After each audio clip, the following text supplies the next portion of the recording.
And norovirus often spreads in group settings, but despite how easy it is to catch, it's not as easy to capture a sample of it for testing, and it's even more of a challenge to get rid of it. But researchers at UMass Amherst are working to change that, and they're giving you a first-hand look. I think you have a fever with it. You feel really lousy. Have you heard of norovirus? Yes. What do you know about it? Well, you can get pretty sick from it. Norovirus. Just saying the word might make you queasy. Some people have called it the nearly perfect pathogen.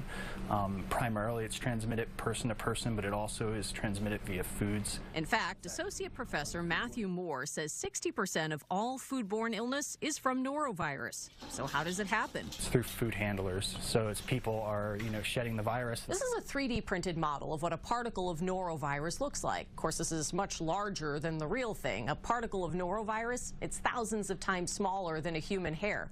But it just takes 18 of those tiny particles to make you feel pretty sick.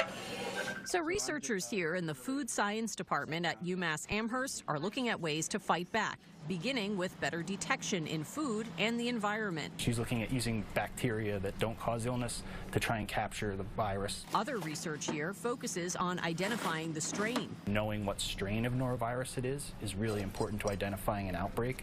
It's sort of like if you have a series of bank robberies, you want to know the name of the person and connect them, right? Once norovirus is found, there's the issue of getting rid of it. Not only is it hard to inactivate or destroy the virus, it can also persist on surfaces. But researchers here are studying that too. So we have some interesting projects not only related about finding really good disinfectants, but also understanding the consequences of not disinfecting properly. If we keep not applying these disinfectants properly, could we be selecting for or creating variants of this virus that are more resistant to those disinfectants? We asked what disinfectants work best for us to use at home. You have to make sure that you clean before you disinfect and then actually maintain a proper contact time when you do apply a disinfectant.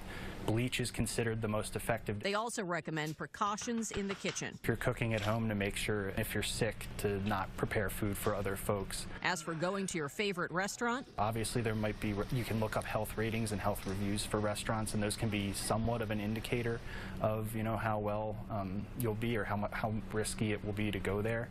But it really kind of is in the hands of the food handlers. Oh yes, and when it comes to hands, ditch the sanitizer. Scrub with soap and water to wash away norovirus. My tips to everybody is I wash my hands a lot.